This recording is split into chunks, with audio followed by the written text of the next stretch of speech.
all here actually to help each other. That's what it's all about. That's why it's free. That's why we try to tell you that no matter how great the speakers are up here, it's about the people in the room. They are the best asset you could possibly have. I think I tell you that every month.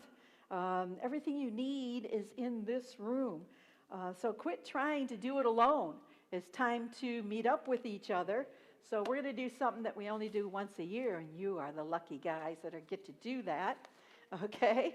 So I'm going to show you how, live, in person, because all the other RIAs that we're streaming to are going to learn how to do this. So it's time to not be afraid of the economy and not be afraid of no deals being out there. I've had that question, are the deals all gone? Since I first came to a meeting in 1989, and interest rates were 18 and 24%, okay? So don't worry about that. You just need to, the fear stops here. So we're going to do some speed networking. Anybody got any credit cards? Yeah, I'll take all of those. Anybody got business cards on them? A couple of you? Okay. All right, we need to fill in all these seats right here. So can we have the people on the side come fill in these seats? Come on. This is what we told you about. It's only going to take about 5 minutes. I'm going to make sure you meet everybody in the room. So fill in the seats. We need over here too. You have to come up to the first couple rows. Everybody up. Come on, Mr. Moody. Oh, hell yeah, I'll get up here. Come on. Fill in these 2 rows. We need an even number of rows. Karen, somebody needs to sit next to you. I'll start. I'm Jim. Not yet. Okay. Not yet. Up here. You used to get in the front row? Yeah. Everybody move up. We need the first 2 rows. You guys are ready to go. Come on, fill in here. First row, second row. It doesn't matter. You will all be equal. You will all be made whole. We need you up here. No. Come with me. Up here. Well, I won't bite. Probably, maybe. There you go. Right. Okay. There you go. Come on up front. Oh, look at that. Okay. All right, so. No, we need to split up. Sit down. Move up. All right, so we need, that's 2, 4. 2, 4. You guys are good. Over here. Sit right behind him. All right. We need one more person over here. Steve, get over here. All you have to do is say your name and you're done right. That's all we're doing. Come on, Steve. Have fun. Come on, Everybody, come on. Come on, Steve. You're going to have us do it for you. Sit right behind KP Finance. Right here. Sit right behind her. Okay. First row, who looks hefty? First row or second row? First row. First row, stand up, turn your chairs around, and face the person behind you. First row, stand up, turn your chair around, face the people behind you. Row number 3, you look hefty. Stand up, turn your seat around, face the person behind you. There you go. Now you're learning. There you go. Okay. Look at that. Turn around, face Steve. Steve, I need you behind Liz. Behind Liz. Liz, turn your seat around. Corey, turn your seat around. All right. Now I know, even though I'm going to give you instructions, you are not going to listen to me. So we might have to pound the microphone. All right. This is a 30-minute exercise. 30 minutes. 30 seconds. Can we have you sit here? And you sit right behind her. And then set that on the ground. Turn your seat around. Sandy? Okay. Has everybody got a partner? Everybody got a partner. For about 2 seconds. You're going to get 30 seconds. So you have to split it evenly between you and your partner, okay? You are going to do a 15-second intro as to who you are, what you do in real estate, or what you're looking for, what you want to give away, what your topic is. You got that? So row number 1 that's backwards will be the first. Then we'll give you a break, and your partner across the way is going to shake your hand, introduce themselves, and tell you what they do and what they can do for you. Okay, Same Anna, thing. Anna, what do we call this? This is- Elevator speech. Yeah, you've heard it as an elevator speech, an intro. When you are done, you will know almost everybody you ever need to know. But you will also have a very succinct, after you do it umpteen times, intro as to who you are, what you do. So when we hit the 30-second mark, you are going to move one down. You're going to move one down. You're going to move one down, and we'll do it to your next partner. You will then come around and come with Rick. You will take Rick's seat. You will all move down, all the way down, one down, and one down. We do it again. We do it till you complete the row. By then, you would have found somebody that you wanted, okay? All right. So watch your drinks, because you're going to be moving. Row number 1 will be moving. Row number 2 will be moving. And number 3. And the problem is, you'll get so interested in the person, you won't want to move. Guess what? We're kicking you out of your chair. You're going to the next chair and introducing yourself to the next person. By then, it should be the easiest thing in the world to do. Right, Ron?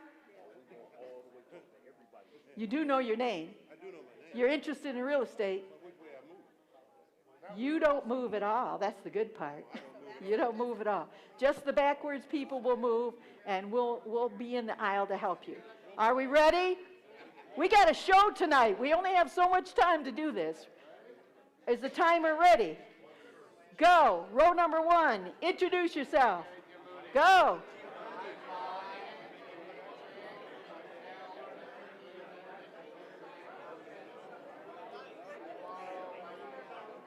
Kathy, shut up.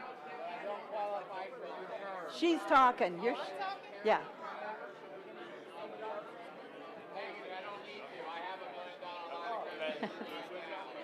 Huh?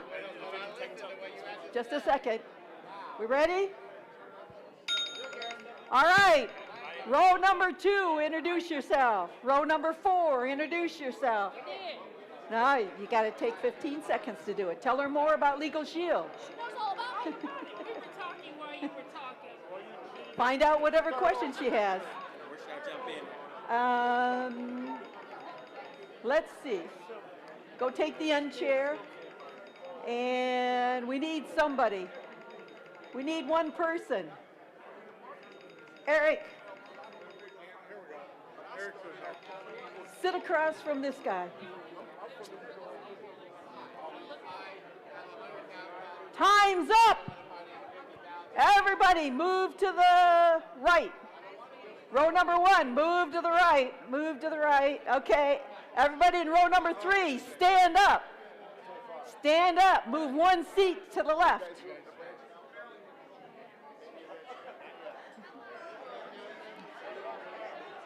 Okay, guys. Move 1 this way. I just said to the left. No, row number 1. You come down here and start. All right, you got it. Go with him.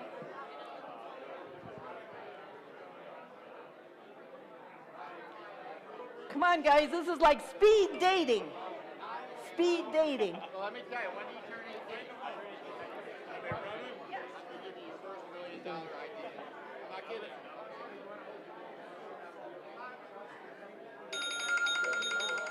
All right, stop. Let your partner introduce themselves. Let the partner introduce themselves.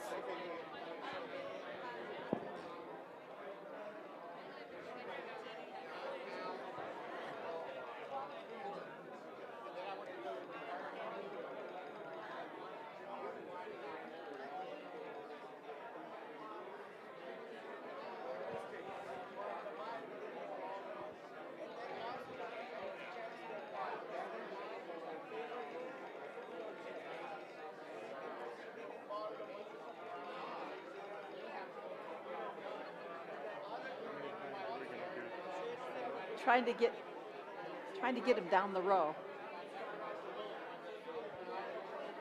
Trying to get him down the row. Stop! Hey, Mr. Mooney, your turn. Come here. Everybody stand up. Stand up. Stand up. Go down one. Go to the next row. Have a seat. Have a seat. Right there. Looks good to me. All right.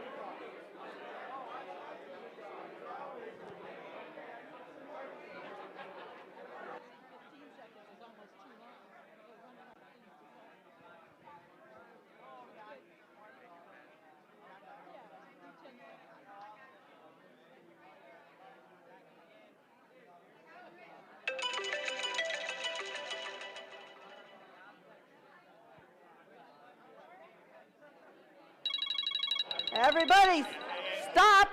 Let your partner talk.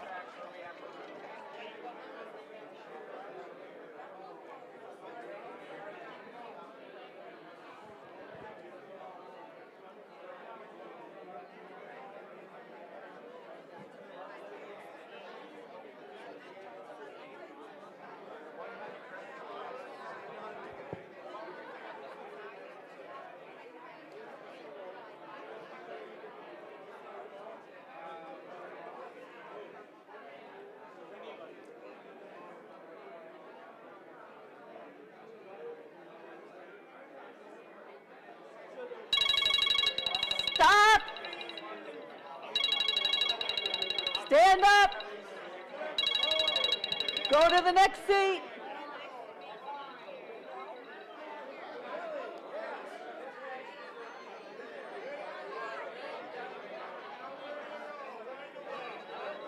All right.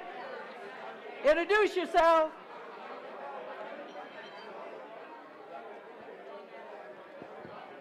Seconds would be more than enough.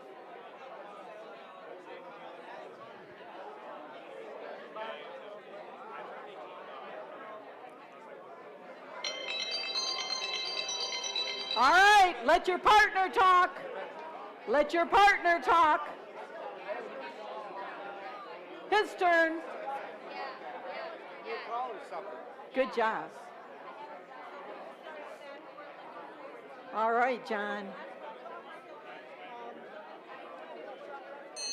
I knew you could do it. All right. Everybody stand. Stand. See? Now you're taking too long. Everybody stand. Stand. Stand. Go to the next chair. Go to the next chair. See how much better you're getting? First time you didn't have nothing to say. Move down. Right there.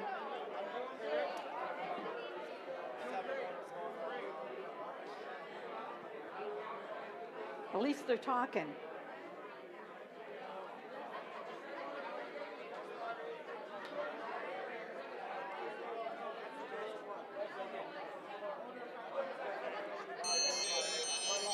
All right, stop and let your partner talk.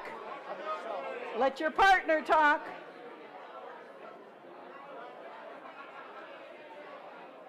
One more. We'll do one more.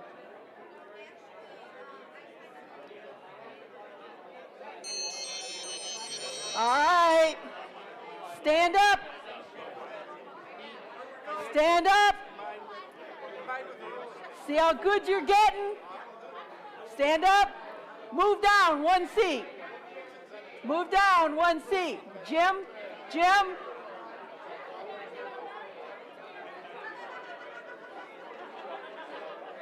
Introduce yourself. You're not moving down? Here you go. Move down one. My fault. They're doing their second pass. Move down. Go around to the other side. Sorry.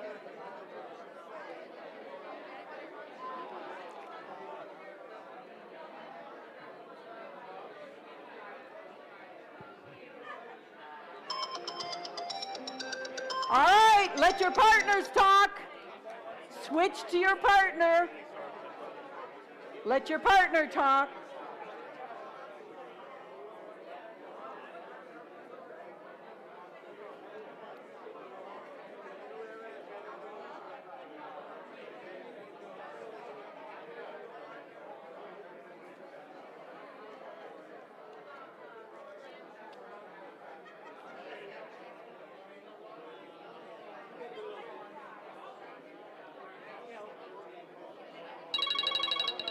Okay, silence.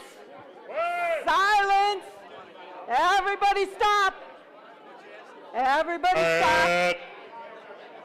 Row number 1, stand up and turn your chairs around. You're still talking. Good for Sandy. Quiet. Stand up, turn your chairs around. Stand up, turn your chairs around. Sandy, stand up and turn your chairs around. Unless you can find a gentleman to do it for you. Okay, guys.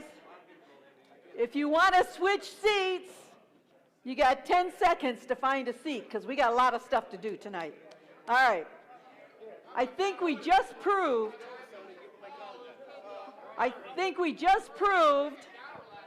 that when you had nothing to say the first time, by the time you got to the 4th or 5th time, how many people got it down pat?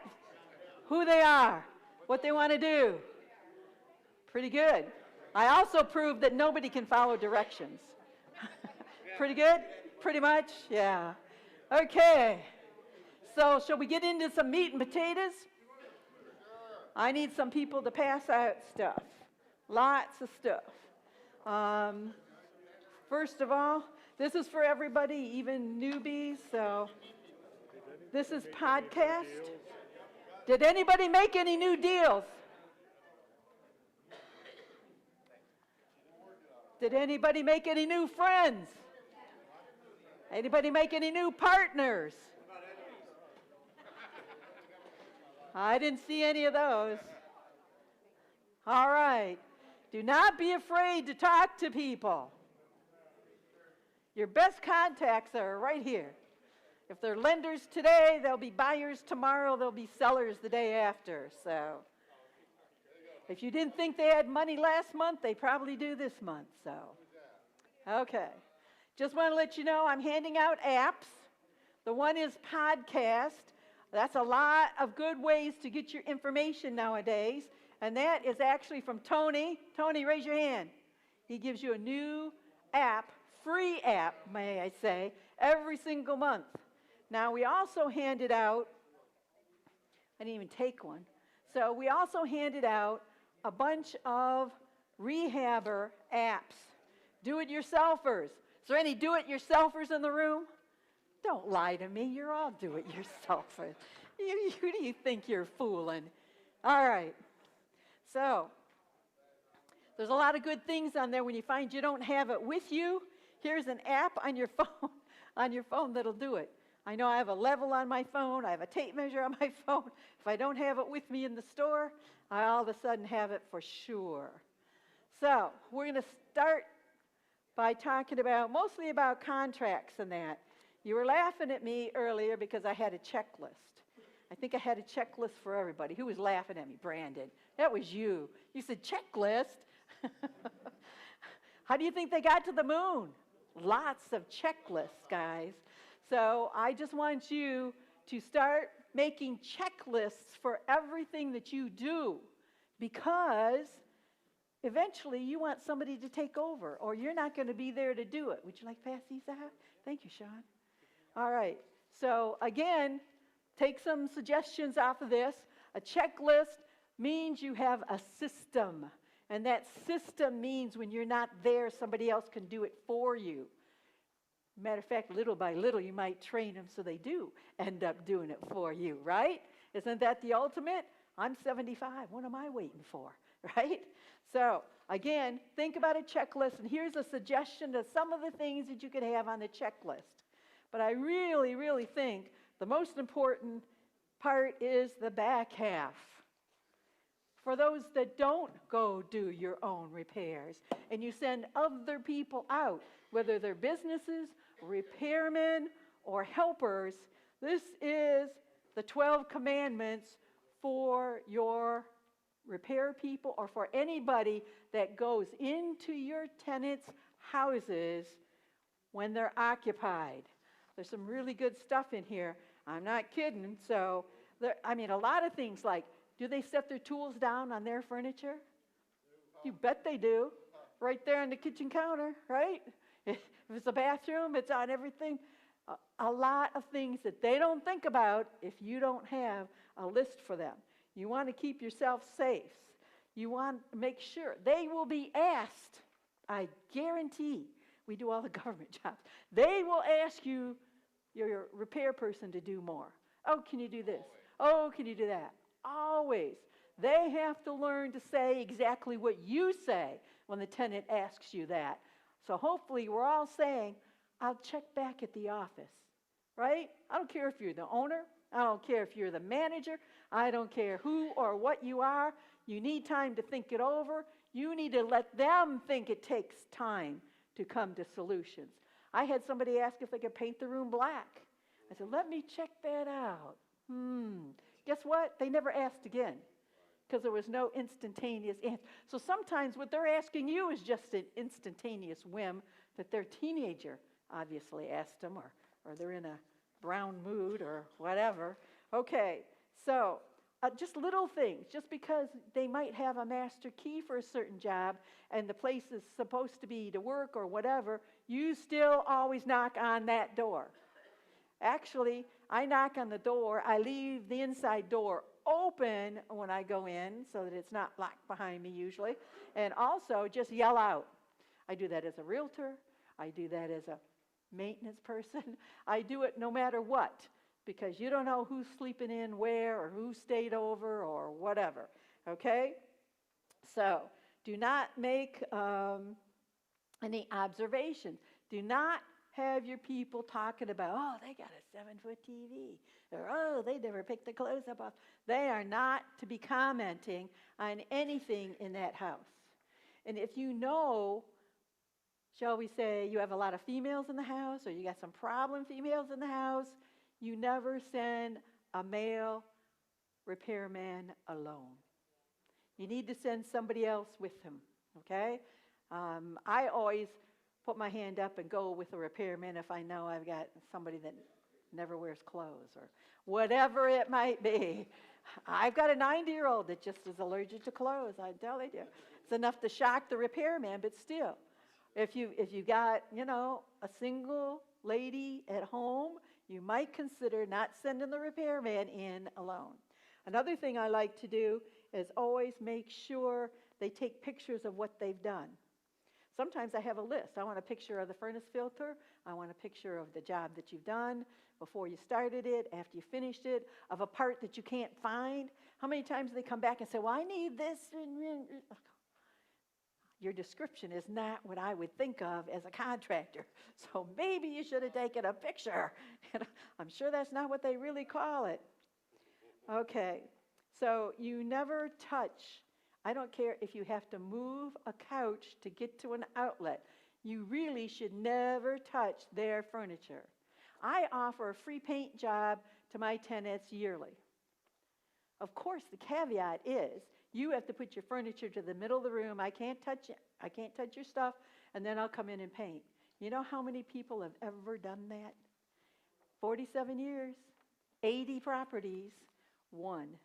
And that was Section 8 that asked it because there was graffiti on the walls up to 5 foot in every single room. So just saying. So go through these. I'm not going to go through them one by one because we have a ton of stuff to get through. These are really important, and you should have them on some sort of a card to give any repair person that goes in there, okay? It's just kind of the rules of the road. So think about that. The other thing that we have, too, did everybody get the... Oh, they're just putting them back up here. App of the month. All right, let's do this. All right, the next thing is I have a specific application that is Real Estate Investors Association is for your utilities. I want to see in writing their confirmation numbers, and they're actually on Edison, I want the confirmation number and the customer number. You need 2. Therefore, if you want to put any of that on Zoom, or if you're an ACN person, if you have your own person that you're affiliated with the discount, because now both gas and electric want you to choose, okay? Maybe you want to do the choosing so that they don't get ripped off. If you don't care, you don't care, but at least you have the information in case you want to do that. And if you take a look at the top, there they are giving you permission to do that. This application must be filled out and the service put into the applicant's name before keys and moving into the new residence. Because I'm very allergic to no electric on, boxes all over, and they're using candles. And they will. You know, they're moving stuff in. All of a sudden, it's dark at 5 o'clock, you know. Guess what? Okay. So gas must have the account number, and it just says what I told you. But it also allows them to be entered into our friends and family discount program. Pretty generic, but it gives you the option. So think about doing that, especially if you're with some energy company that's giving you discounts in order to do that, or points, or whatever it is. And on the back, I have a water. Now, we actually have 2 water ones from the water company. They sent out one that's called Landlord Authority. I don't like that one. Okay. This one here, I'll pass these out. Again, if you're couples, go ahead and if you don't mind, just take one. If we have extra, you can grab them before you leave. The water company put out their version of a water discount program. And what it is this allows you to have, on a single family house, have the bill sent to the tenant. Now, let me say, I put in 80 of these, and it hasn't happened yet. But we didn't really like that program because you got to pick up the signature from your resident. And I thought, well, that's kind of, you know, I got to go around and get these people to sign it and that. So they did issue a second one where you can now do it just by putting in the reading. Can they snap you a picture of the reading and get it to you pretty efficiently? Sure they can. And then on the back, you can just send it over to the water company. So just want to let you know, since we were belly aching about it for 8 years, they did give us 2 options, okay? And again, this is what I had before the water company gave us any options, but mine, actually, we never use number 2 because if they're behind in their water bill, they're already out of there. But option number 1, it tells them, actually this shows that they can go on DPU Quick Pay and pay the bill anytime they want. And nowadays, I just text them the copy of the bill if it comes to me instead of them, so they get it instantly. I do verbally say the amount and the date, but then snap a picture of the whole bill. But here, it kind of gives them an indication, too, when they start screaming about the water bill they're not paying, that it says that, you know, 2 people is probably 75 to 100, 3 to 4, it's 100 plus. I actually have an updated version. Yours might be higher than that if you're in a suburb or something. So again, you can change these numbers. This is just to give you an idea, because this is really nice when all of a sudden you want to take them to court. Maybe they're paying their rent, but they aren't paying their water bill. So on your 3-day notice, what do you put instead of non-payment of rent? Anybody know? Non-payment of water, but as soon as you do that, they quit paying the rent, right? Because they know they're going to court. So just put, this is from the attorneys, just put non-payment. They can use it for whatever they want. They can use it for water. They can use it for rent. You didn't pay your late fees. You didn't pay your court cost, whatever it is. So non-payment, if you think they're the type that are going to, I don't know, is that a type or is that just a resident that's going to not pay? Yes, Jim? At the end? No, go ahead. No, go ahead. I know. What can I help you with?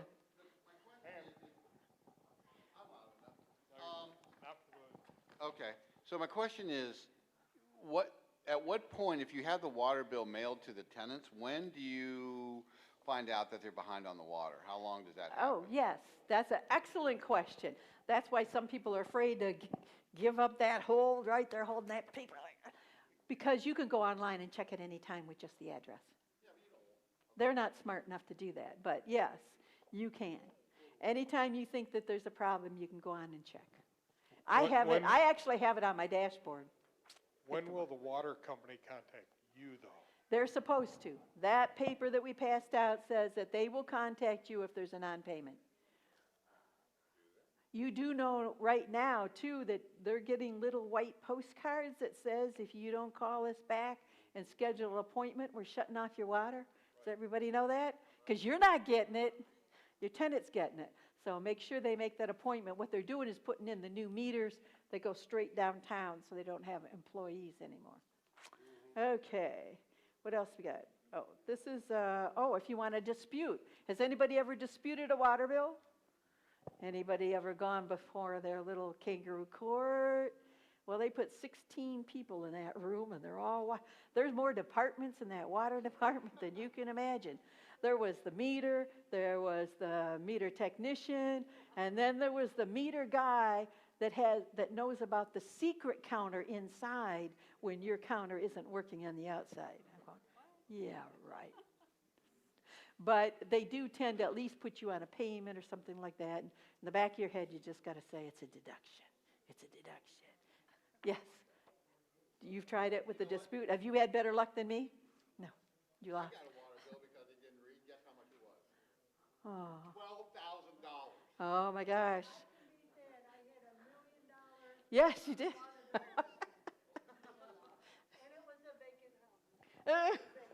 Was it floating? Did you open the windows and let the water out? Yeah, they're crazy. Mine wasn't so simple. They just said, you want to do it now or 3 payments? Yeah, that's pretty much. I got 3 of them that are up to 3,000 right now because I don't know, they didn't read it. You realize even though we got them to give you a monthly bill because they're way too high to pay quarterly for your tenants, right? They're still only reading them quarterly. So you got the goofiest bill. It might be like almost nothing, wham, okay? So you just got to let them know. They won't remember because as soon as they get that big bill, they're going to say, what happened? And there's a minimum. So you can say you're not using it all you want. And you know the sad part about it is only 1% of the water company's income is residential. They're persecuting the heck out of you for a lousy 1%. Jim? Are they, I sit on the water committee. are they still getting the water bill sent to them but we have to put our names on it? The water with stays in your name. The water statement still has to be both our Still our wait, names. yeah. I got a couple land contracts that I'm trying to get it into their name, and it's like, is there anybody down there? Knock, knock, knock. Is anybody home? No, I guess they might not still be in the office. But there is a form online, I'm going to give it to you now, that if you have a dispute, I would send it in just so they give you some smaller payments or whatever, because it gets crazy. I actually have one that's on the debt forgiveness one, and the tenant left. Well, after I evicted them, they left. And then, but I learned what the payment plan was, so I'm paying the payment plan in the hope that, and they had the one that you pay for a year, and the old one goes away. So we'll see. We'll see how that goes. Actually, when you go to the debt forgiveness, you do it on your phone, on the phone app. As your tenant puts their information in, it narrows it down to what programs fits them. So programs fall away depending on, number of people and that kind of stuff. So yeah, I don't know how many actually got the debt forgiveness, but since this one did, I was going to hang on to it. Okay, and on the back side of this, we got rental assistance. Pathways did just get some more money. There is a limit. 2 of my tenants are getting their last 3 months, so I don't know if they've been on it for 2 years or what, but there is a limit. So did everybody get the rental assistance one? These are the leftovers. You didn't get one? Oh, this side didn't get one? You want to pass those on back then? Okay, what else have we got? What other problems have you got? Let's see. What do we got here? Confused, stumped, or just fed up? Ask the housing experts, okay. Let's see here. Termination for non-payment. Okay, here's the debt forgiveness program. All right, so anybody, this is what you want to hand to your tenants. They can do it actually on their cell phones. Am I wearing you out? Yes. Mike, I'm going to let you do it. She's all worn out. All right. Again, these are all things that you can put in your lease. And the question I always get is that legal? I go, you know what? It's a contract between you and them. They've agreed to it. But very seldom, if ever, do you go to court on addendums in your lease. Because when they start picking apart what they're not supposed to be doing according to your lease, that's when the rent kind of starts disappearing. And I tell you what, there's never a house damaged more quickly when somebody's there for free. I don't understand that. I really don't. All of a sudden, holes in walls, doors are falling off, electrical boxes, which they should never be touching. Okay, so as long as we talked about eviction a little, we do have the prices. All this is gonna, I think it's already online. So you could do most of this online, but let me tell you, how many people have houses in their own name? Ooh, ooh, ooh, ooh, ooh. Okay, just say, you're liable, not just the house. Okay, we had Mr. Land Trust in, and right now you can get LLCs online, SOS, Secretary of State of Ohio's got them on sale for $99. Okay, you only have to fill out 3 things, and I think it's like your name and I don't know, your name and the address, I think it's almost got to go on it for LLC, yeah. Just put down a statutory agent. So the filing fees are on the back. So where I was going for with that is if you don't have your properties in your own name, you can no longer go to eviction court by yourself. You have to have an attorney.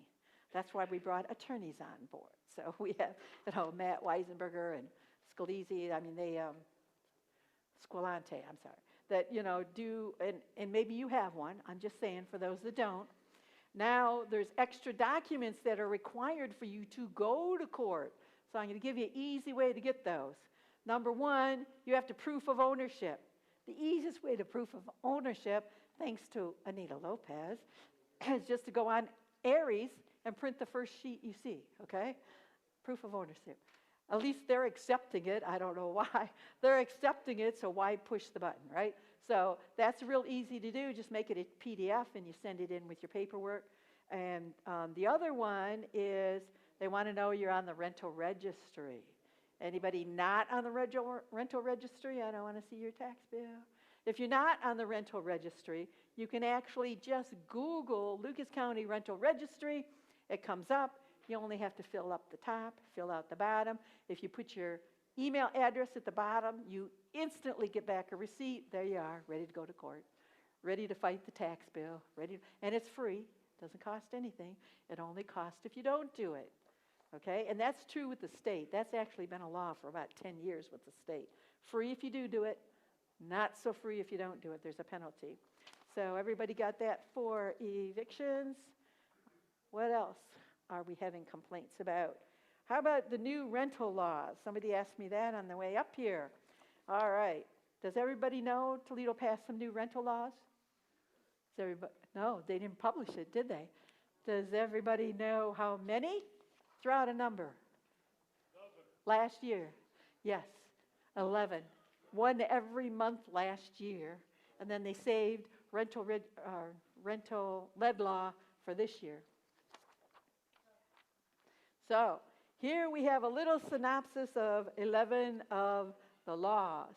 And instead of describing the law to you, I just took all the ideas from all these great A personality, entrepreneurs, investors, of how they did it and how they took care of it. Because no matter how many obstacles they put in your way, you will find a way around it and still succeed in your business.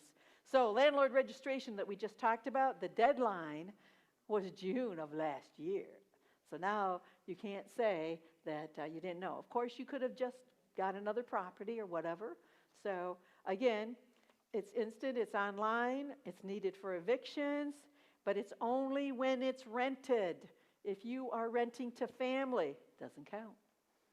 If you're rented to friends, you're breaking the gold rule, do not rent to family and friends. Okay, so if you are buying, selling, land contracting, those are all sales. You are not renting. Yes? If you're renting to family and they're automatically fining people, how do you get around that? Just call and tell them it's a family home. Okay, and they got to Because it's one of the exceptions. They might want to see your income tax. But since when do family and friends pay? No, no. Yeah. Yeah, I was teasing about that. Yeah. It's one of the exceptions. No. Repeat it?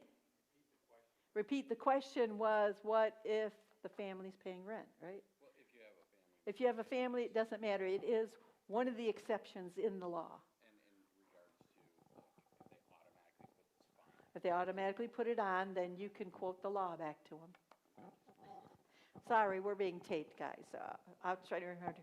The next is pay to stay. Did you know that no matter how hard you're trying to get them out, when they show up at court with the money, they get to stay? So, when they're asking you 2 minutes before you get to court how much they owe you, you might be too busy driving to answer a text. But, I just want to say that also means full rent. Full rent means late fees, charges, pet charges, court fees, attorneys, pet, any of those, okay? So again, your figure might be a little different than them giving the basic rent that they were supposed to pay umpteen weeks and days ago, okay? You might be a little different. But again, if you want them to pay, that's fine. I just had 2 last Thursday, and they both showed up. One showed up with $10,000, and he's paying me $5,000 at the end of this month and $5,000 at the end of next month for the damages. And then I had another one. His office called me on the way and said there would be a check waiting for me at court. So work it how you want to work it. If I can chime in my lease, it says any monies paid will first be used to damages, Yep. et cetera, et cetera, Yeah, et cetera. we're and actually gonna cover lastly that. for rent. So that when you're saying non-payment, you're good to go, because everything gets paid out before the rent does, and that puts you in the system faster. It gives you the 3-day notice instead of, 3-day. You guys know a 3-day is really a 5-day, okay? And the 30-day. So we're going to cover that too when we get into the slides here. So the rental lead law, again, we've been talking about that, and we have 3 inspectors that I see here today. So they have been told nothing. It's under lawsuit right now, so that's where we're at. We're waiting for that to come out of lawsuit. Court docs needed. I think we told you, Aries for proof of ownership makes it quick. Lucas County rental registration, instant online. And they are going to ask you if you have any other citations in court so they can track it down. It's just a checkbox. That's up to you guys. $500 eviction awarded to ABLE. We want to let you know that now ABLE, legal aid, and what's the other one? There's 3 of them. Now get a $500 bonus from the city for every eviction they take. So don't be surprised if somebody shows up in court with a legal aid right alongside of them. Yep. $500. That's where they're spending. That's where Toledo's spending their money. So there are aggressive tenant attorneys and legal aids. So remember, I had one almost thrown out because even though my attorney was there, I filed it online. So I knew that lady was going to pick it apart. So we just went in and got another quick date as soon as we could get it. Because, again, they'll do it. It's not a law, but you know what? There's case law. So they have all those little goodies. Where are we at? Sealed evictions. Now they can have their evictions sealed. Okay? So now you're searching. That's one of the things you search for, right? Eviction courts, felony courts. Rent Perfect does all that for you. Well, guess what? Fair Housing is trying to tell you, I think it was 7. Now I was 10, then it was 7. I think it's 5. They only want you to go back 5 years. So, it's up to you. Whatever your policy is, just make sure you do it the same for everybody. The 5-year with no eviction is one of the rules, though. For them to seal their evictions, they have to have 5 good years. They also supposedly need to have satisfied any previous evictions, which means, I don't know, they went back and rehabbed the house? I don't know. If it's money, obviously, they could have done a payment plan. I just had a call today. The house is already gone. They're moving in right now. But the call was, well, I had an eviction 2 years ago. My question back to her, and you should be taking notes on this, is, well, I guess we might be able to overlook it. Did you satisfy it? What was the eviction for, and did you satisfy it? Well, what do you mean satisfy it? I said, did you make that landlord whole? Did you take care of what you owed him? Well, it's been 2 years. I go, oh, so you've had 2 years to satisfy that landlord and take care of it. So again, you need to talk to them where they need to straighten up their act. You're only telling them the truth and making them more rentable. So if she went back and took care of it, maybe it was something stupid. Maybe it was only 1 month's rent. Who knows? But again, it lets you know whether it's satisfied. So I talk to tenants that way. Oh, did you take care of that? Well, if you took care of it, just get me a letter from the, from the court, or a letter from, actually, I think it shows satisfied on some of them. So sealed evictions, eviction moratorium, okay? Just so you know, this is a little late for that, but we tested the courts in Wood County and in Lucas County, and the moratorium was really nil if that tenant didn't fill out all 5 things. They don't have a job, they never had a job, they never had any income, they never had this, they never had that. We wanted proof, so we always asked for documentation. And they never showed up with the documentation. They never never went through with stopping the eviction. So, because it's under perjury of law, they are. So for us to ask for discovery was the thing to do.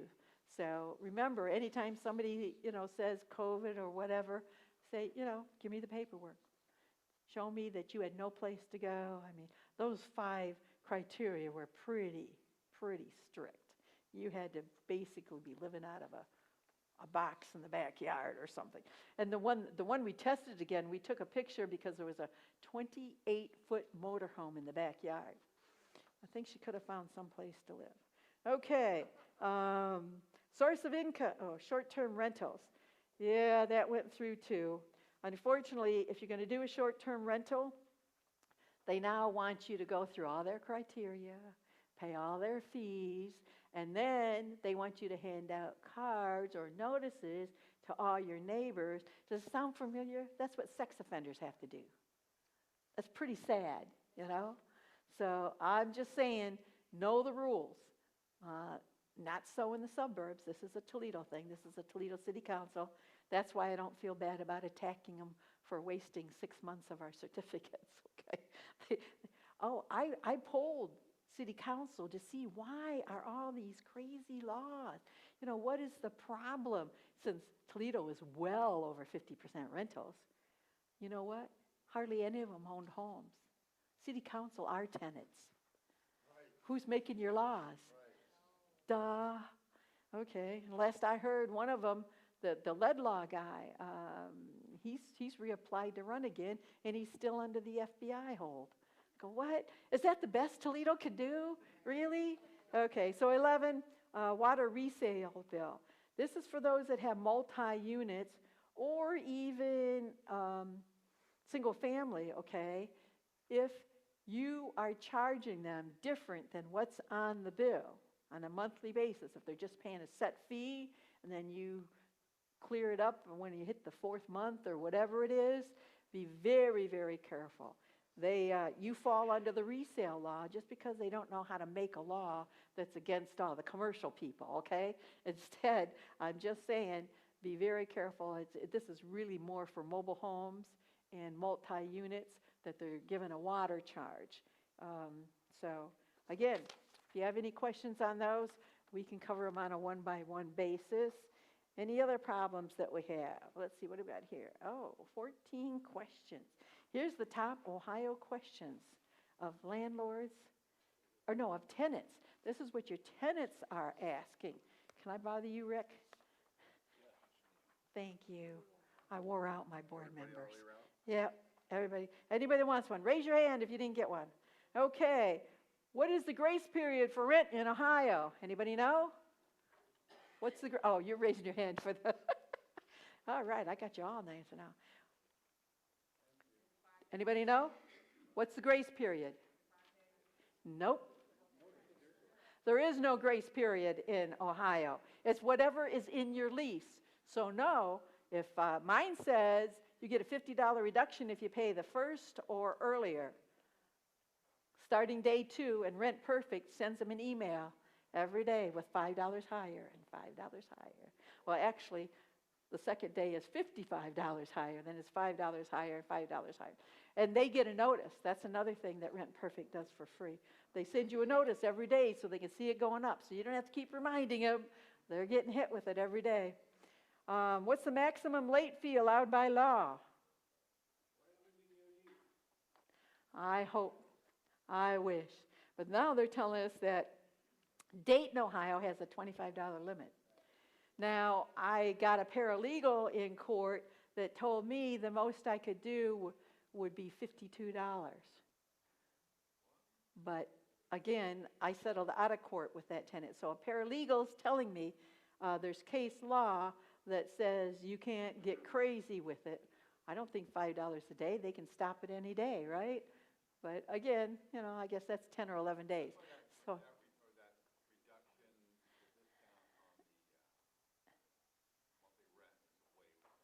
Yes, actually, Mr. Moody is correct, because I have a $50 reduction every time they pay on time or early. The lease says, let's say $750, but they're only paying $700, right? Because they're paying on time every day. When that goes to court, guess what the court's going to assess them? $750, because they don't believe in late fees. So the court's not going to look at late fees when you go for second cause. Right. All right? But if it's already in there, there you go. And you can do that discount as high as you want, right? You can Yeah. charge $1,000, and if they're on time, it's $300 discount. That would only work on my Washington Township schools. Well, really what they where the rents are up there. Okay, how long can you legally go without paying rent? That sounds like a tenant question, doesn't it? It says eviction process takes about 5 weeks. From beginning to set out, maybe. Right now I'm getting a date in 10 days to 14 days to be in court. And then the attorney that works for the investors here, Matt Weisenberger, he'll get a sign off on it. So even if the court gives them time, and I always negotiate it out, you know. As soon as they show up, the first thing I say, oh, you're here. Did you move out, or do you have the money? Well, they don't have either, right? But very few of them show up. But when they do, that's the first thing I ask. So I'll say, well, I can talk with the attorney over here and see if I can give you to the weekend. You know. So then when the judge asks, did you guys try to negotiate? Oh, yeah, I gave him 3 choices. Right? I don't say what the 3 choices are, but yeah, I said, yeah, I tried, but you know, he didn't pay the rent, he wasn't out, and you know, he didn't want to take the weekend. So what he does is he files the charges. The attorney files the charges, so it goes to the bailiff, and your days with the bailiff are going the same time you're waiting for them to move out. So that if otherwise you're waiting till whatever the court date gave you for them to be out before you go to the bailiff, and then you know, I like them going at the same time, and Matt Weisenberg is very good at that. Okay, so is Ohio a landlord-friendly state? Relatively, till you get to Toledo. Yeah, we don't have a lot of laws. I mean, you don't have to store their stuff forever in a storage unit. You don't have to. Well, you do have to move their stuff out, and every once in a while there is a U-Haul there waiting to get it. Okay. Do you have 30 days after eviction notice? No, you do not. Okay. How much can my landlord raise my rent? Anybody want the answer to that one? Oh, you got it now. There is no rent control in Ohio. You can raise it as much as you want, depending on whether you want to keep the tenant or you want him out of there. Okay. But you do have to give 30-day notice for any change in the lease, unless your lease says something else. Then the fallback would be 30 days. Remember, when you're given 30-day notice, you have to give it to them before, let's just say your payments are on the 1st.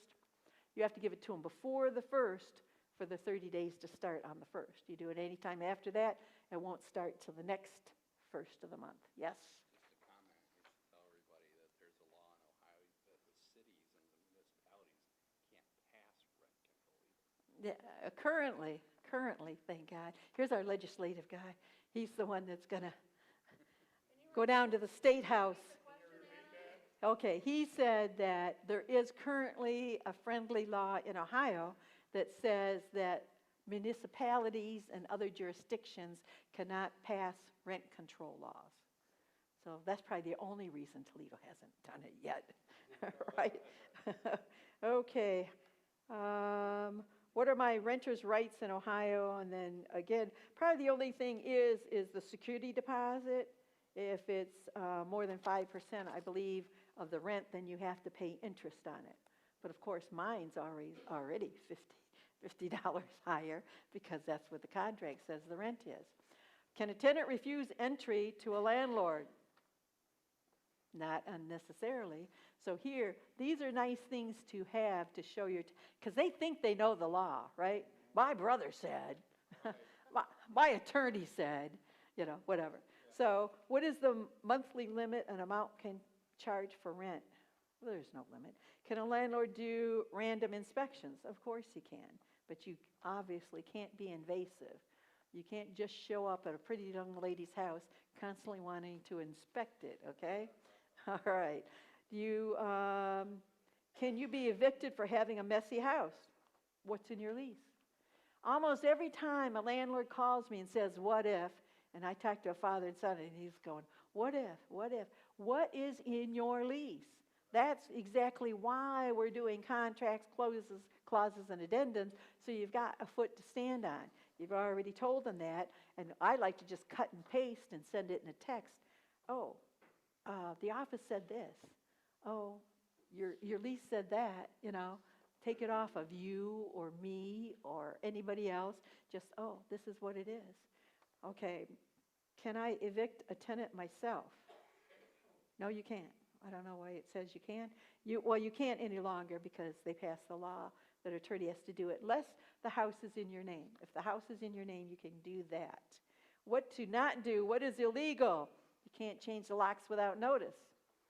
I have heard that people have changed locks because kids were crawling in and out of windows and they got calls from the neighbors. They changed the locks, but they put a notice in every window and every door that says for 24-hour access, call this number. And so that might be something you want to do if you don't know if the person's there any longer. It's like there's stuff in there, but it looks like junk, haven't paid the rent, won't return my calls. So you could even make a police report. Have the police come out and say, I'm securing this place because the neighbors are complaining about kids crawling in and out the windows. So again, you still have to give them access, and you got to go back and change the locks if they do show up, or give them a key. Okay, so you can't physically remove the tenant. That would be funny, me even trying. You can't remove tenant's property. You can't, and that's why you would want to get a hold of them when they're not getting a hold of you, right? You can't turn off the utilities, although you can let the utilities get turned off. So when they're calling you saying all these notices, you get a green notice from Columbia Gas, you get a white one from Edison. You just kind of ignore it, but I always keep calling the utility companies to see if it really got turned off or not. And that's something you want to be careful of. They do have landlord leases with the utility companies, or if somebody up and leaves, you don't know it, it goes back into your name. But with those, you just have to be very careful that they haven't let it go back into your name, because the bill might still be going to the house and not yours, okay? Harass them by intentionally causing problems at the property, blackmail them. Oh, what are they doing with us since they're holding our house hostage? Okay, does that answer some of the questions? We getting some good answers here? Okay, these are the same thing. Move out. I don't know if that's traditionally or non-traditionally. So first of all, with all your leases, this should be the final page in all your leases. This is required by law. This is the lead hazard form for Ohio, actually. So this is a very simple form, but it's needed. It's like a $10,000 fine. So this just says, no, I don't have any citations against me for lead. 2, I have no reports to pass on because I don't have any reports to pass on. Now, I don't know if that means in the future you would give them your lead certificate, but that's a bonus, right? Not a negative. And then here, you also email them this protect your family from lead in the house, they initial that they got it, and then they sign it. And this is for buyers, sellers, lenders, renters, landlords. I think the only difference with buying and selling is they have the option to do a lead inspection, which again, in 47 years of being a realtor in Ohio and Michigan, nobody has ever done a expensive lead inspection as part of it, okay? They just take the form, and that's good enough. Now, on the back of that form is, you know, they have move in, move out. So I just have them initial this when they're initialing everything else. And basically, I just said it 2 hours ago, I said, okay, of course you can call any licensed, insured contractor if you put a baseball through the new vinyl windows, but make sure they are licensed and insured, because right now in Toledo, you have to have a permit to change a window anyhow. Windows and doors, new. But because if they step off of that ladder and crack their ankle, I don't want you paying their workers' comp for the rest of their life. Is that a good? I say that every time. That's how I explain this form. And I said, but of course we're, you know, the office is contractors, and if you call us, it'll probably be half price, plus we're going to care what it looks like because it's our house, okay? So again, I have control over the repairs that way. I've never had anybody go get a licensed contractor yet. I could actually use the help, so it would be nice if they did. Okay, so again, when we're going through the papers, I always have a list of papers. I say, okay, this is just information sheets in case you've never been in a house before. They just initial the bottom of it, but if I ever need it, I've got it for court. This is something from Eric. Eric put together all the carbon monoxide and smoke detector laws. Again, these are excellent. And I want you to read through them, but what's really important too is actually read the directions. You have a fire, they're going to want to make sure that you read the directions of where the directions. Do they want it a foot down? Do they want it 6 feet down? Now they want it in every bedroom, out in the hallway, in front of any bedroom, one on every level. But again, this is a good sheet to have for your repairmen when they're going through before somebody moves in and after somebody moves out. They actually take a picture of every missing one, so I use that for second cause. Another one of the information sheets I have them fill out is this is probably the only sheet that's different for every one of my houses. Whoops, this is one of Phil's houses. I guess it doesn't matter. Thanks. Thanks, Joseph. Okay, so what do you think, Jeff? Give me a hand. It'll wake you up. All right. I always tell them, of course, all Toledo emergency numbers are 911. This is our 911 sheet, okay? Do they know that? Probably. But I want to get into what's in it. Number 2, this is all the utility numbers, okay? This is my 24-hour number. And right there it says, please call 9 to 12. We answer nights, weekends, holidays. But if you call 9 to 12, we might actually get a repair person out there, because even though we take the calls, that doesn't mean that, that the repair people answer their phones. So this actually tells them where the smoke detectors are. What is this? This is another protection for me that those smoke detectors were in there. They are initialing this paper, okay? This also tells where the gas, electric, and water shutoffs are, so they don't do something stupid. We have water shutoffs on everything, but if they can't figure out where, they can, you know, turn it off at the main. Also, whenever you defrost a refrigerator, it tells you how not to ruin the floor. Furnace filters. It says the furnace filter size in there. That's for me. When they said they need one, I don't have to go look at it. I got it right here. I can bring one with me when I'm turning houses over. The other one, on the back, it says satellites. This is the only thing I got a fine in here for. $500 fine if you put a satellite on the house or the roof. Because you know the first windstorm, that will leak. Okay?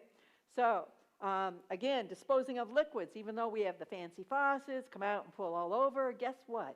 The city pipes are the same 100, 200-year-old city pipes. You can't put anything down your drains but water. Everything else should be thrown away. Showers. We've added showers to all of our buildings, even the old ones. So this just tells them that they have to keep the, because you get a complaint, right? Oh, I think it's leaking, No, you took a shower, you got it all over. So this says, these floors aren't cement floors just because we put it in a shower. So it says you got to keep the shower water in, tells them how to hang things on walls. If you want to remove a screen, because we have all new vinyl windows, they're playing with it and everything. It's got to be up an inch or you crack the whole bottom ledger off it. So we just tell them how to do it or call us. And then, let's see, tells a little bit about insurance in this particular one. And the bottom tells them what their trash day is. And for those that are too lazy to take the trash out, this says the trash is free. This is the day you put it out. This is your trash day. If you don't, it's a $75 fine from the city. So, again, it's not on our shoulders, but it's telling them there's repercussions if you don't get that put out like you're supposed to. Okay. And along with the move out, we were talking about move out, not eviction move outs this time, okay? All right, so there we go. Oh, they're bringing them back up on the table, so there's plenty of them if they're not going all the way around. Again, Joseph? Okay, this here is just a screenshot, and we'll probably be getting into this with the slides here shortly. So this one tells you, I actually have an early release. If you want to get out of your lease, do it this way, and I'm not going to charge you for the whole year, okay? This is because we have a lot of military, too. They get transferred. They go places. So it basically says give a 60-day notice, have the place clean and nice enough to enhance a new renter. We put signs out. We show it. This gives us permission to do all that. And as soon as we get a new renter, you are absolved from your lease. So we don't charge double, okay? If it's half a month, then you don't have to do half a month. So that's something easy if you have a lot of people moving out. Move out clean. I thought this was I went all the way to Louisville to find out how this guy does 3-year leases all the time. Okay, Mike Butler. It was kind of crazy. And I go, how the heck? And he hands me this letter and he says, well, if you wanted to move out clean, you just give him this letter. I go, what? Like a letter is going to make a difference? And basically it tells them, a month out, you're leaving. This is the thing you should do. A week out, clean your storage, clean this, clean that. Tells you how to do it. And at the bottom, here's what makes it work. I used to have a dumpster at almost every property when people moved out. They took what they wanted, came back, kicked around the rest. No, I don't want this, and left it all, right? Pretty much, kicked it in the corner. No, I don't want that. So, please note, along with the keys, this sign turn-in sheet about the cleaning completed is how you get your deposit back. Whoa. So they're all of a sudden thinking totally different than they were before. Do they think they can throw it out in the garbage can at least, or bag it up or something if they're going to get their full deposit back, which is not very often. Okay, we got that. So the move out clean, and you got the move in. How many people actually have, what do we call them, normal families in your buildings anymore? Depends on what age group you are, right? Is everybody now, almost everybody, a roommate? Uh-huh. I don't care how long they've been together, they are actually roommates. Thank you, Chuck. All right. You're willing? You are great. Okay, so here's a roommate agreement. And whether you use the whole thing or parts of it into your lease, because on your applications, no, you can't ask spouse anymore. It's habitant and cohabitant. You got to be very tricky about kids. You can say how many adults, how many kids, but right now it's, I got my sister's kids, I got these on the weekend, he's here sometimes, he's not. You're getting into family status, and that's a protected class. That's one of those laws that you're guilty until proven innocent. That's one of those fair housing laws that you suddenly find out that fair housing isn't funded by HUD. They're funded by lawsuits. We just have a satellite office here in Toledo. That's how they get paid. Okay. So again, along those same lines, everybody should have that fair housing little square box on all of their documents. They actually will work with you or do free, what do you call it, mediation and things like that if they see that you're carrying their insignia on all your paperwork. So it's time that you can get it anywhere, copy it and paste it. It's time to have it on your lease and your application, okay? Pet agreement is on the other side, and the pet agreement tells them exactly, these are actually the city and county laws. Are they all licensed?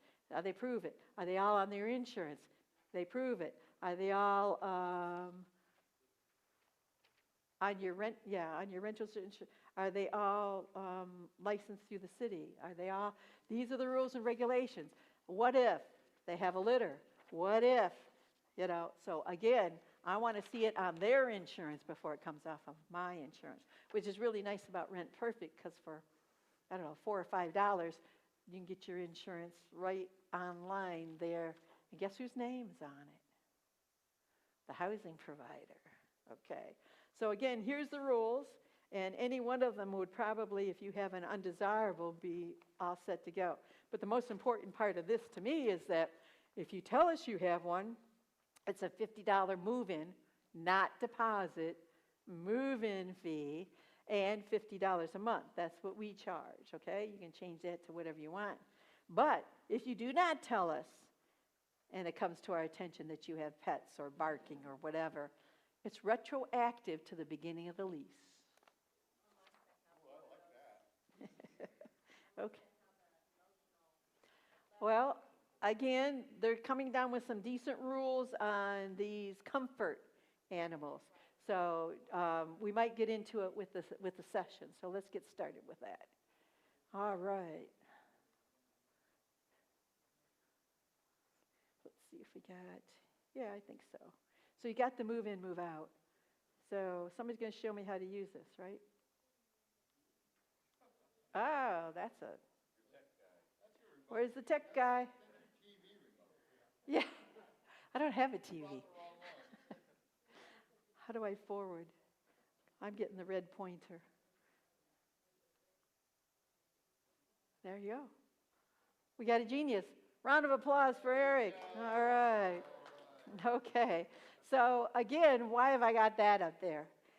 I don't care what your lease is. I don't care what it says in it. This is a great title at the top of it. What does it say? It's the standard rental agreement. Doesn't say contract. Doesn't say you're tied down for a year. It's a very user-friendly, okay? So think about it. It's the most important part of the title. And it also says agreement, not contract. So terms, what if they do not renew? Okay? The lease may extend after the date, month-to-month term, with no protection on the rent increases as needed with a 30-day notice. So I don't necessarily renew my leases. I let them go month to month because then I'm allowed to do whatever I want with a 30-day notice. Some people prefer 30 days. I would like to, usually, especially this time of year, I want to get through the winter. So I'm a lot more lenient on things when winter's coming on.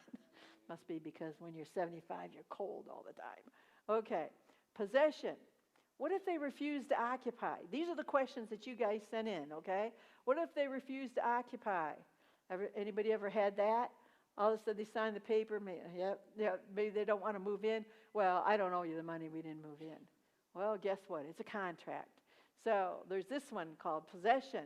Residents may terminate this agreement if possession is not delivered within 7 days, but as long as premises are habitable, resident may not unreasonably refuse to occupy. So you still have a contract. So you see the first part tells them something that's friendly to them because you're not giving them the house.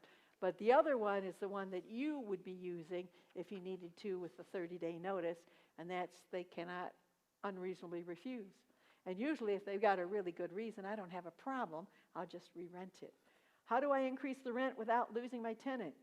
It should be already in your lease, okay? The first one is payable monthly in advance, and it's $50 higher than it's advertised. That is not in the lease, okay? That is how it's done. If I'm advertising it for, what do we pick, 700, then when they come to sign the lease, it says 750. And they're looking at it, a little eyeing, they're getting ready to ask a question, right? But this here is your increase. Mine says 10%. I've never raised it 10%. But you have a really nice rapport when you send them a letter and saying, I know your lease says 10%, but with taxes and everything, we're trying to fight them, so we actually think we could just do 5% or 7% or whatever. Is that a much better feeling between you and the tenant than all of a sudden, wham, here's your increase? That just stops. And moving house to house is not easy like it used to be. As a realtor, I'm getting dozens of houses at a time from each individual housing provider that is done with the city. Okay, rent increases to finish it out. This is what we were talking about the monies received. This is the verbiage that says everything else gets paid first before it goes towards the rent. This is giving them their notice. This is how it's done with our company. This is how it's done with the lease. So, again, any questions? Okay. Discounts versus late fees. Okay, the discount, again, this is what helps us in court. And this is how it's explained in the lease. So it makes it very easy for the court system too. But when the court's looking at your lease, they only look at the name, the address, and the rent amount. And if I'm not sure if that's what they're going to look at, it's highlighted in yellow. The name, the address, the rent amount. Okay? Make it easy for the judge. He's got to go through 10 million of them. Should I accept late rent? So additional rent and return checks if management elects to accept rent, so you don't have to. Okay? The first day of the month, they agree to pay $5 a day for the first day of the month to the additional rent. Okay. Late rent, additional rent and return. We actually charge to pick it up. And if you didn't think that was crazy before, look at the gas prices now. And think of it in multitude. I'm not going to go pick up 100 rents, okay? I've got too many properties to do that. There are instances where there's a problem. I just got a call. Actually, it's a loan on that one. I just got a call today. The guy on Jackman Road says the money order place is down. And I know he just came out of back surgery. He says, they aren't going to have money orders for 2 weeks. Can you come pick up the rent? And I said, I can, but if your daughter's still there taking care of you, maybe she can drop it off at the P.O. box. So, you work out what you can work out. Somebody's got good reasons, as long as they don't get used to me running around picking up the rent. Because think about it, guys. It is not a good idea to be picking up rent on any kind of a continual basis. And it's not your tenant. It could be your tenant's kids' friends. It could be other people in the neighborhood. It doesn't take them long to know what you're doing if you do it over and over and over again. So the first thing I did as a female is go get a P.O. box. And that was because the first tenants I had got a divorce, and while they were fighting with each other, and once the police is called, nowadays you have to do a lockout. You have to go change the locks. If they've got a police report, you have to go change the locks, okay? Well, that didn't make one side of it happy, so all of a sudden I got a bottle of gasoline thrown at the Century 21 sign in my front yard. Well, nobody knows my address anymore. They can go throw it at the P.O. box, okay? So think about that. And it's not just female. It's just with how crazy things are today, all right? Late rent, bad check. Once it's there, it's done for. The guy that dropped off the $10,000 check was had to be cashiers or certified funds. Nowadays, you almost have to wire anything bigger than that, I believe, right? I think anything more than that. So is there ever early release? We showed you the early release. We passed it out. We don't need to go through that. What was a mess when I moved in? You hear that a lot? It was like that when I moved in. Well, what I like is if they ask me to do anything, I had a guy come say, I really don't want these curtains and stuff. Well, I kept that. And when we went to court umpteen years later, and he says the house was like that already, I go, geez, the only thing we got on the move-in, move-out was to please take out the curtains. Or somebody just says it's dusty in here, or whatever, you need to dust the windows. I like those little crazy little stuff, because that's what I keep in the file when they say, oh no, it didn't have a toilet in it when, there was no windows when I moved in. Okay, so can I paint? I'm a professional. No. I've lost more woodwork, more floors, more carpet to somebody that knew what they were doing but couldn't hang on to the bucket of paint, I guess. I don't know. I do all my own painting still these days. I can go in at midnight and have a 3-bedroom, 2-story done by 8 o'clock in the morning. Okay, so again, that's in the alteration clause, but I make sure usually alterations don't have painting in them. Mine does, and then you have to have permission. How many people live there? How many times you got, who the heck is living in this place? Everybody in the world seems to be in that place. You're not sure if the original tenant's even there. Okay, so here's how we take care of that. Use. Under use, it says residential purposes only, and it states that there's 2 adults and 3 kids. But here's the kicker. Occupancy by guests staying more than 14 days will be considered a violation, and $100 a month. Now, if they're staying there, they better be paying, and they better be paying me, okay?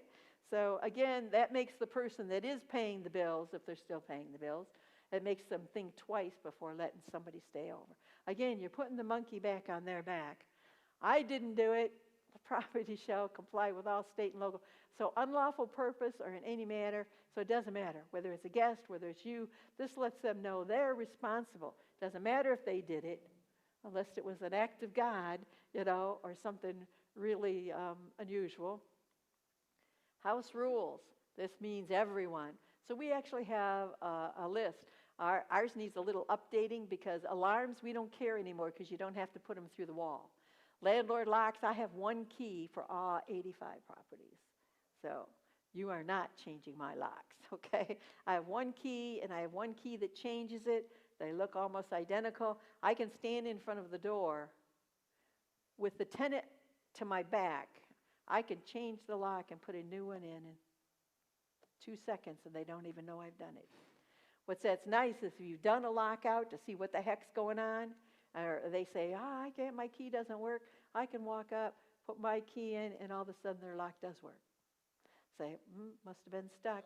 But now that we're here talking, let's find out why you're not paying the rent, and do you really want this stuff inside? So again, they're not allowed to change them for me. What? My utilities got cut off? Here's the real clicker for that one. It's called the red tag clause. Anytime I get a red tag, almost always, they've decided to turn their gas off for the summer. Or they haven't paid the bill and they got cut off. Now all of a sudden they have to come in and start your furnace, start your water heater, start, dry, whatever. And they blow the lines. I'm in the business. I know they blow the lines more than 10 times what's needed, and then ask you if they can come back and fix it for you on the side as a side job, So I'm telling you, you have it cut off. This makes it their problem.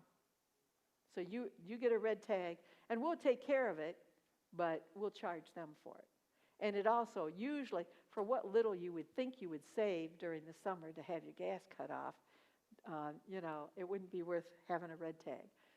They don't even think that it's going to harm anything. Good housekeeping is expected of everyone. So again, this is really important for trash, for rubbish, but actually for pests and pest control. We're going to talk about that in a second, too. We're going to talk about critters. So we've got some papers here for critters. How many people have gotten into the mess with bed bugs, roaches, whatever? Okay, we got these to pass out. We have a nice flyer here from the city that says, in your neighborhood, which is every neighborhood right now, we're working on the sewers and the roads and the gas lines and the water lines. So there are rats running around. So now it takes it off of you onto them. And we do, actually, this one, went crazy. Okay. So this lets you know that it's not your personal problem. So we give them a list of what to do so that they can take care of it. And that's the rats one, okay? The other thing is, what about, we got the pests yet? Yay. Okay. We have a list from Stanchion and Sons, one of our vendor members, that tells you what all has to be done for you to clean up any problem. Roaches, bed bugs, sand fleas, whatever. Now, all of a sudden, if they're not doing this stuff, putting their stuff in bags, putting them through dryers, turning their drawers upside down, all so it's ready for the treatment, guess who's prohibiting it from being cleaned up? Again, you're putting it back where it started. Now, there is a little caveat that if you have large multi-units and you have common areas, then it's your responsibility, okay? Unfortunately, they didn't tell you and it went too far. These are really good to use for that. Okay. This I want to send out at the same time. I don't know if you were with us when Pete Youngs was here, Mr. Rehab from Home Depot, but he gives a mold certification class. So when he's in town, we do 3 classes, okay? We do a tour of Home Depot, telling you all the cool tools you never knew existed, water temperature, water testers, and he does a house tour, so we go around and actually tour houses. And the 3rd day, we do a mold certification class, so now you are a certified expert that when they aren't cleaning and all of a sudden they got mildew in the bathroom, guess whose fault it is? Well, you have an expert to turn to. And actually, T&L up here is also mold experts.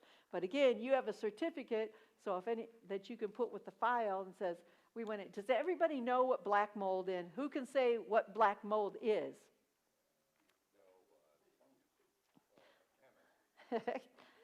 It's not black, okay? It's actually how you tell black mold is it's ooey, gooey, snotty thing coming down.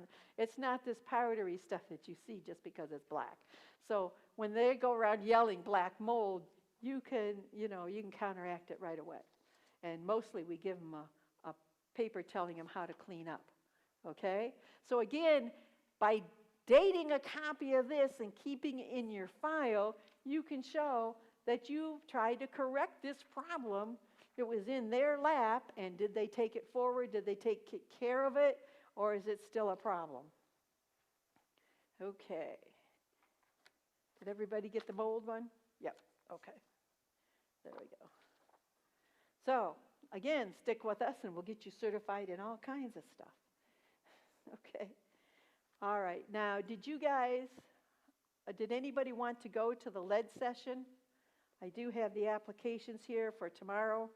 Anybody that wants to go to that, raise your hand so that poor Mike doesn't go crazy. Anybody that want to check out what the city thinks is the lead problems? Okay. I'm going to try to be there in my spare time. Okay. We were talking about, we have a couple of things in there too, is again, they don't know. It's like putting a generator in your house and wondering why it's filled with carbon monoxide. You know, dangerous things they just don't think about, but then they come back and sue the landlord for. One of those is kerosene heaters. We put right in there that if the power goes out in the area, you are not allowed to use kerosene heaters, okay? Just done, can't have it, complete. You can set it anywhere. It's, okay, thank you. Water beds, why do I care, right?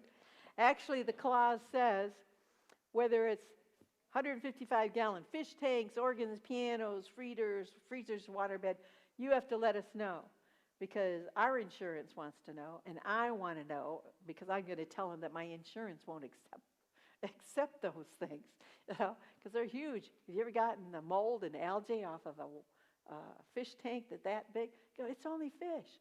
You go, yeah, well, sure, till it busts, okay?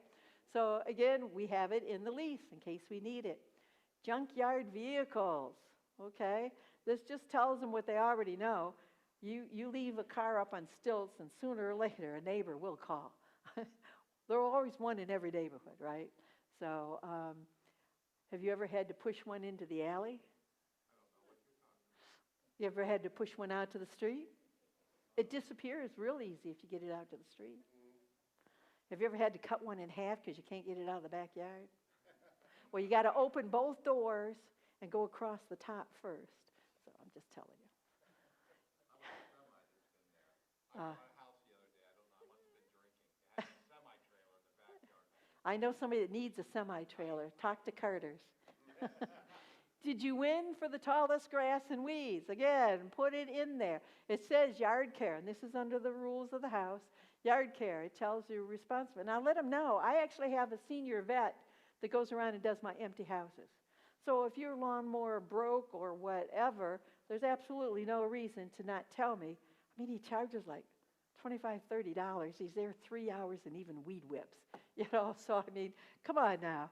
So I've had the city go out, as a realtor, I've had the city go out and do one of the lawns, and it wasn't any bigger than from me to Mr. Temple here, $600. It was completely fenced. Did he do it with a weed whip? I don't know. Whatever it was, they don't want to do it. So they make sure you don't ever do it again.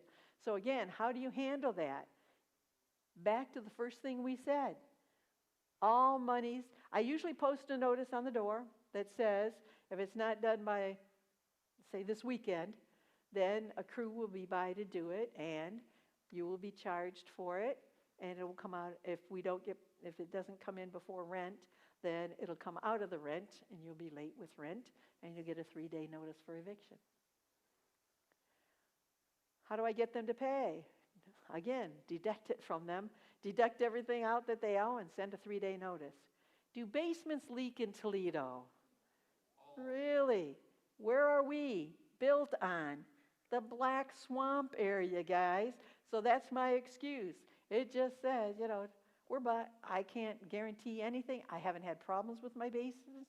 Usually if I have a problem with the basement, it's because when they did the lawns, they kept the downspout off and it's not 4 feet away anymore. And that's what I tell them. But again, come on now.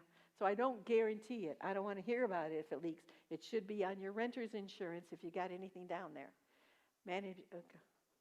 Doesn't warrant, no leakage. Septic system. Thank God I don't have any. Just like public bathrooms.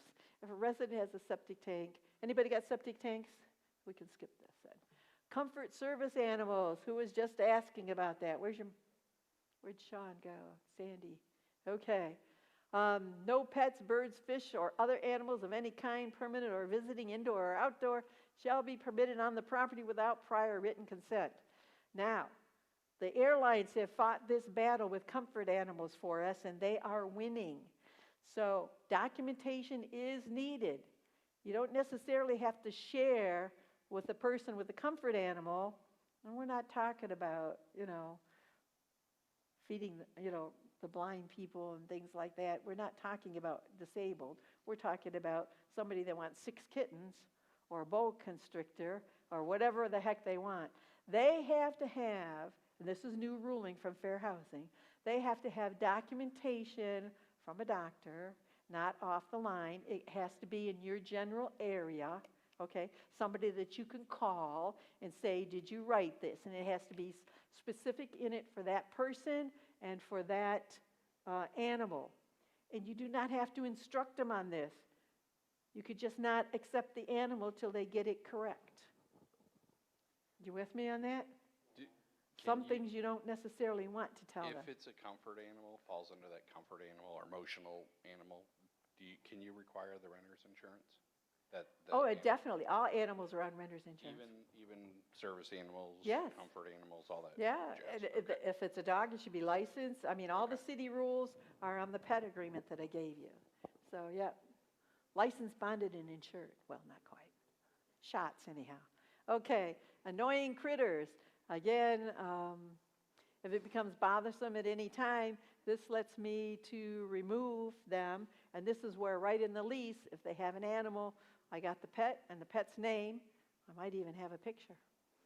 Okay, renter's insurance. Again, if you're going through Rent Perfect, it is very inexpensive. But this specifically says they have to have renter's insurance. He just had a fire back there. The tenants kind of hung around and were starting to ask questions. And they said about, is that your insurance man that's coming over? And I go, well, I don't know. You should call your insurance. What do you mean our insurance? Well, the renter's insurance that you agreed to and gave to us, well, they were there 6 years, so that you gave to us 6 years ago. You did renew it, right? I said, you need to go to your renter's insurance first because I will go to your renter's insurance. I didn't tell them that part, but we always go to the renter's insurance first when the renter does something, and then to our insurance second. So what's nice about renter's insurance is make sure your name is on there as an additional insured or whatever name the house is in. All right, holding over.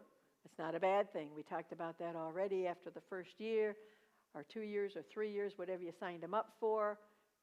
They can go month to month. I'm fine with that. Some people in some areas want them month to month all the time because they're removing them all the time. Right of access just kind of lays it out. Nowadays, I tell them that if you call us, we're coming as quick as we can. But you need to answer us. Otherwise, we'll post the door and you just go in line with everybody else that needs something done. So again, we do use text now for the water bills and for repairs. Abandonment, this was put together by the attorneys for us. There's so much stuff left behind that basically this says whatever's left behind, we donate it or whatever. 75. I don't need all the people's stuff that gets left behind. Okay. That's the rest of the abandonment. You want to shoot it? Okay. Got it.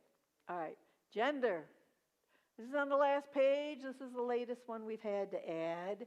And I got to tell you, I confess, I don't know all the pronouns. I don't know all the letters. I don't know all the initials and the upside down question mark signs and that. I don't even know how to print them with my typewriter. So basically, it just says whether you're he, she, or it means everybody. Simple enough. I think we're done. So we got some stuff to hand out here yet, though. This is from Rent Perfect. If you don't know, we have podcasts now online. Link Rent Perfect gives you something every single, I think, 2 weeks. New one on. This one is Scent and Obnoxious Smells. So I've just added this to mine. I actually blamed it on the city. In all the public housing, you can't smoke, right? So we've just extended that now. And actually, if you read through this, you really like it because it says smoking, vaping, incense, unusually high odorous cooking, even. I don't know if you've had some of those in the house that doesn't ever come back out with the spices. So again, this is very thorough. Feel free to use any or all of it. And there's some rules and regulations about taking advance payments or prepaid rent by tenants. So you might want to read this for those that have a lump sum and said, okay, we're going to pay ahead. So read through this and it might give you some questions to be asking those or making them sign for to make sure that you're not stuck. Now also from Eric, we've got a parking addendum. How many people have parking problems here, there, and everywhere? Okay, we got some parking addendums here. Thank you, Eric. And we're going to pass those out. So everything possible. Again, if that's a problem, especially in a multi-unit and they're parking everywhere that they're not supposed to, instead of getting into the towing, because for some reason it's getting harder and harder to get anything towed anymore. Luckily, one of my tenants is Lonsway Towing, so I'm good to go for a while. You want to pass them out on that side? Thank you. I can do that, or I can send you a copy of my lease, that was my lease, paragraph by paragraph by paragraph. The other thing that I want to share with you is we were trying to get into a discussion about what you can and can't do with assisted animals. So I put a graph together, a step-by-step, as if they answer this, this is where you go next. If they answer that, this is where you go next. So would anybody like that? So this is a tenant landlord. So it tells you what to say, what not to say to get yourself in trouble. Okay. Pass those out. And last but not least for you, I have a list of the vendors that you see up on the screen there all the time. Who would like their contact information, their discount, and how to get a hold of them? All right, let's do this, let's do that. Yes, questions? The renter's insurance, does that pay for any damages that they might do? Hole in the wall or anything such as that, that they might leave the house a mess when they leave? He wants to know if renter's insurance would pay for damages when they leave. My guess is you charge the tenant and then tell the tenant to check with their insurance. Yeah, yeah, because you don't care who pays it, right? No, Yeah. how do your Yeah. experience, what do you know as a, I've never had to go to the tenant's insurance. I've been very lucky. because it's just for their property only? No, it's, yeah, yeah. So, again, my insurance has on it loss of rent. Yeah, so you might have that on, I think it's only like 5,000, so it doesn't, you better fix the house up quick. Okay, any other questions? Did anybody get any good information? Did you get any questions answered? Okay. All right, then. We're going to turn the mic off, and you can ask any kind of questions you want. Office Depot. You want their card? We actually had to quit doing our newsletter because of shortage of paper. But these were things that I wanted you to have in your file for when you needed it, and things that you can pick and choose what you want to add to your lease. How many pages is your lease, Eric? 30. How many pages are yours, Mike? 36. Anybody here got a one-page lease? Mine's down to 7. You better think it I over. gotta rework that, don't I? Yeah. My lease is not, you can put your own lease in Rent Perfect, but they do. My lease is a Lou Brown lease. Has that from the past, yep. 30-some years ago, and it's done great. Of course, it's a changing thing all the time. Who else has a good lease? Mr. Landlord. And I just handed out certificates for Mr. Landlord. We actually have Mr. Landlord's manual, don't we? With all the leases and stuff in it. We have those for sale at cost, yeah. Put it into my rent perfect lease. Yeah. Does that make sense? Sure. Yeah, if you're gonna type some of these into your lease, go ahead and type your lease into Rent Perfect, and then it goes out automatically anytime you have a tenant. So, and they just go through, and they can't go any further if they don't sign as they go. So, pretty nice, pretty nice. How many people have tenants? All the people that are left in the room, right? Everybody that didn't fall asleep. All right. What's everybody standing in the back for? Did we hear the results of the elections or something? No? Oh, they're writing. They're writing as fast as they can write. I don't know how to send it, but if my tech guy can send it to you, we can send you the PowerPoint, or I can send you the actual lease. This was actually paragraph after paragraph of my lease. Everything that was on the PowerPoint was my lease. Yes. Anna Mills at BEX. Same for 30 years. I think the only time it changed was AOL. You had to dial it up. You had to dial up? Come on. They asked me today, when I went to vote, they asked about address, or if I changed address or something like that. I says, yeah, in 1970, 50 years ago. Oh, you might qualify then. You go over here. My email is my name, Anna Mills, at bex.net. Yeah, yep. Okay, good to go. Anybody that thinks they didn't get anything, they're kind of spread all over up here, so feel free to come up and get what you want. Tomorrow, we will be at Nick and Jimmy's at 6 o'clock. Hopefully we got the back room there. And for those that are working shift work, we will be at Uncle John's Pancake House on Friday at 8:30 in the morning. So please join us. We're open for questions.